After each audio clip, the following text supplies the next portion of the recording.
अस्सलामुअलैकुम सत श्री अकाल ते नमस्ते। आ जरा वीडियो वेखियो, वीडियो वेख के मैनू दस्यो कैसी लगी वीडियो।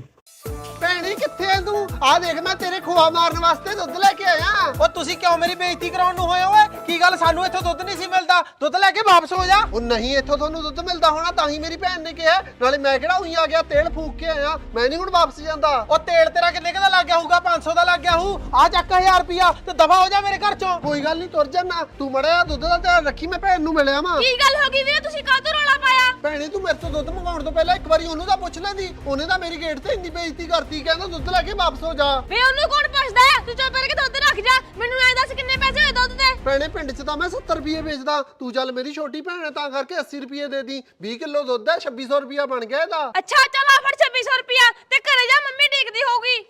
ਦੱਸੋ ਫਿਰ ਪ੍ਰਾਹੁਣਾ ਜੀ ਕਿਵੇਂ ਕਰਾਂ ਮੈਂ ਦੁੱਧ ਦਾ? ਓਏ ਅਸੀਂ ਇਹਦਾ ਕੀ ਕਰਨਾ? ਆਪਦਾ ਨਾਲ ਹੀ ਲੈ ਜਾ। ਕੋਈ ਗੱਲ ਨਹੀਂ ਨਾਲ ਲੈ ਜਾਣਾ। ਵੇ ਛੇਤੀ ਹੋ ਦੁੱਧ ਲੈ ਕੇ, ਜਿਹੜਾ ਮੇਰਾ ਭਰਾ ਲੈ ਕੇ ਆਇਆ ਸੀ। ਖੋਆ ਮਾਰੀ ਆਪਾਂ। ਓਏ ਉਹ ਦੁੱਧ ਕਿਹੜਾ ਤੂੰ ਮੇਰੇ ਤੋਂ ਪੁੱਛ ਕੇ ਮੰਗਾਇਆ ਸੀ? ਮੈਂ ਤਾਂ ਉਹ ਵਾਪਸ ਮੋੜਤਾ। ਚਕਾਤੀਆਂ ਕਿੰਨੀਆਂ ਆਈਆਂ ਉਹਦੀਆਂ ਮੈਂ। ਵੇ ਮਰ ਜਾਣਾ, ਆਪਾਂ ਕਿਹੜਾ ਉੱਤੋਂ ਫ੍ਰੀ ਦੁੱਧ ਲੈਣਾ ਸੀ? ਮੈਥੋਂ ਦੁੱਧ ਦੇ ਪੈਸੇ ਲੈ ਗਿਆ ਉਹ। ਅੱਛਾ ਤੇ ਉਹ ਮੇਰੇ ਤੋਂ ਤੇਲ ਦੇ ਪੈਸੇ ਲੈ ਗਿਆ। ਵੇ ਤੂੰ ਕਾਹਤੋਂ ਤੇਲ ਦੇ ਪੈਸੇ ਦੇ ਦਿਆ ਉਹਨੂੰ? ਆਇਆ ਤਾਂ ਲੋਕਾਂ ਨਾਲ ਚੜ ਕੇ ਸੀ। ਅੱਛਾ ਉਹ ਲੋਕਾਂ ਨਾਲ ਚੜ ਕੇ ਆਇਆ ਸੀ। ਉਹ ਮੈਂ ਤਾਂ ਉਹਨੂੰ ਤੇਲ ਦਾ 1000 ਰੁਪਿਆ ਦੇ ਬੈਠਾ।